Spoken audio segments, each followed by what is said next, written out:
BSF TV. BSF TV. Blessa et Félix TV.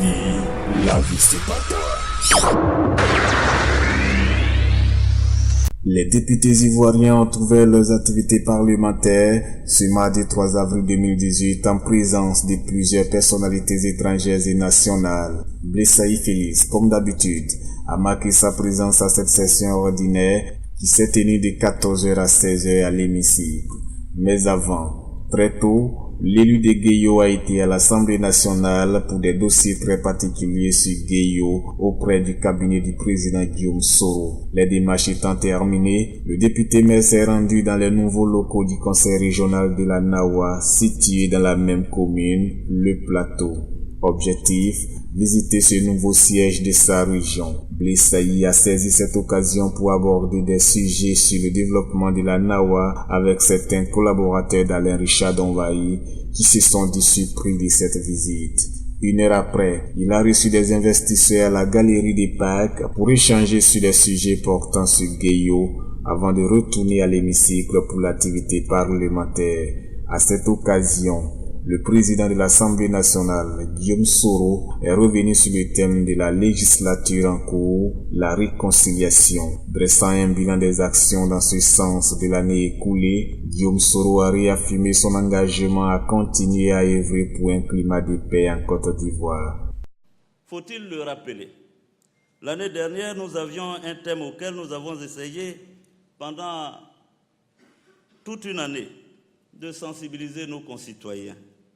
Hélas, certains de nos compatriotes y ont vu un appel opportuniste, nourri d'arrière-pensées politiciennes. D'autres nous ont habillés du manteau de donneurs de leçons et tourné en dérision certaines de nos actions allant dans le sens de la promotion du pardon et de la réconciliation. Chers collègues, notre initiative, rassurez-vous, n'avait nullement la prétention de solder un contentieux vieux de plusieurs décennies.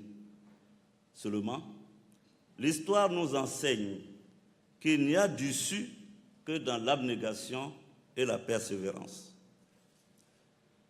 Je vous affirme donc ma volonté immarcessible de continuer ce combat pour le pardon et la réconciliation.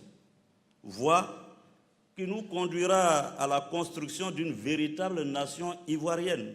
Abordant l'actualité politique dominée par le parti unifié, le PAN a privilégié le dialogue entre les acteurs politiques. La question de la création d'un parti unifié de la mouvance présidentielle fait partie du jeu politique. Tant que les désaccords à ce sujet s'expriment dans la courtoisie, tout ceci peut être considéré comme une joyeuse aventure et même une preuve de la vitalité de notre démocratie. Mais quand les débats tournent à la crispation, voire à l'hostilité, cela réveille de vieilles peurs enfouies. C'est pourquoi, c'est mon avis personnel, il convient de laisser la place au dialogue. Le dialogue, rien que le dialogue. Le dialogue, pour ma part, dans cette circonstance, doit demeurer le maître mot.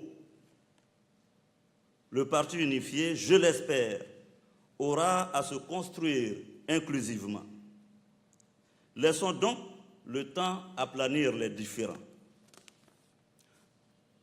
Chers collègues, toute théorie scientifique n'est science qu'à la lumière des critères d'universalité, de la critique et de la réfutabilité. Alors, si ma posture est réfutable, on pourrait la mettre généreusement sur le compte de l'innocence et de la naïveté, peut-être même de l'exubérance juvénile. Honorables députés, nous autres, hommes politiques, avons avant tout vocation à créer les conditions de la coexistence pacifique. Cette année, les discours, mais surtout les actes en faveur du pardon et de la réconciliation doivent donc être au cœur de notre action. Que chacun enfin s'y mette, au-delà des postures et des tactiques purement politiciennes. Je m'engage pour ma part à y consacrer mon énergie. Cette nation ivoirienne, sans égoïsme, sans discrimination, sans haine et rancœur. Cette nation ivoirienne pleine d'humanité, de solidarité, de fraternité, elle est en nous, en chacun de nous. Cette nation ivoirienne, c'est notre projet à nous tous. Mais souvenez-vous, je l'ai dit, c'est un projet perpétuel.